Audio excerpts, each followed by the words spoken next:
যখনই কোনো বড় বিপদে পড়বেন রবের কাছে মন খুলে চাইবেন। নবী বলে, দুনিয়ার মানুষের কাছে মানুষ যত চাইতে থাকে মানুষ তত বিরক্ত হতে থাকে। মানে এত বিরক্ত করছস কেন, একবার বলছস তো, পারলে দিব।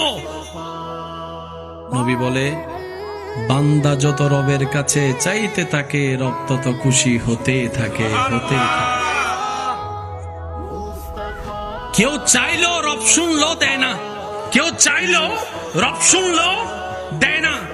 ফেরেশতা বলে যে মওলা এত সুন্দর করে ডাকছে, চাচ্ছে, দাও না। রব বলে যে না, আমি দিলে সে চাওয়া বন্ধ করে দিবে।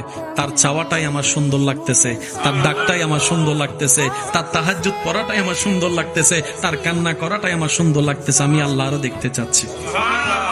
সেজন্য মুমিন বান্দারা বলে, দোয়া কবুল হলো আলহামদুলিল্লাহ, না হলে ডবল আলহামদুলিল্লাহ। বলে যে ব্যাপার কি? বলে যে দোয়া কবুল হওয়া মানি আমার চাওয়া পূরণ হয়েছে, আর দোয়া কবুল না হওয়া মানি আমার আল্লাহ চাওয়াটাই বাস্তবায়ন হয়েছে।